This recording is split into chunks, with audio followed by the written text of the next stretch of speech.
Okay, now, from the beginning. Hit it, boys.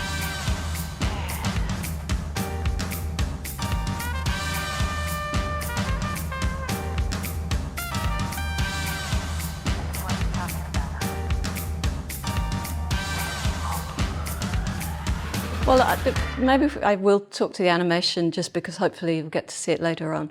I mean, I am very interested in ideas of beauty and actually seducing a viewer through beauty.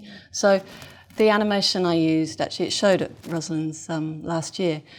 I'm interested in timelines and looking back to look forward. So I started looking at imagery from the late 1700s, which was the start of the sort of industrialization of the West, and looking at Rococo imagery, and there's very sort of grandiose and decorative notions, and actually tracking what was happening to the planet concurrently. So actually, half of the CO2 in the atmosphere has come into the atmosphere since the 1780s, and I thought, okay, what if I actually start to use this imagery of that time?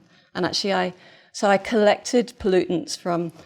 I've had people sending them from Philadelphia. I've been to Philadelphia and had them use them from the smokestack emissions. I collect them from people's exhaust pipe. I have people sending me their emissions, and I basically mix them with a binder medium. It's what the Victorians used to do. I don't know if you've heard of the term lamp black. People used to basically, collect the black carbon outside of the inside of lamps and mix that with a binder and use it as a paint.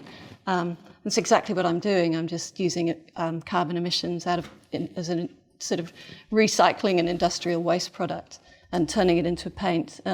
So I paint onto glass, which again is another Victorian process. Yeah. But then I animate that, so it's kind of, they're quite beautiful. They kind of feel like clouds, and they're, are they toxic? Are they beautiful? I'm just trying to get people to.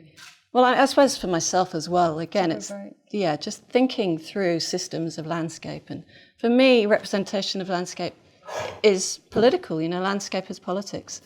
Our landscape has become our side of political, It's a great war, segue, really. And I think that's where Karen was saying she's always waging war, but in such a way that is not isolating people, it's bringing them into the conversation and using facts and science.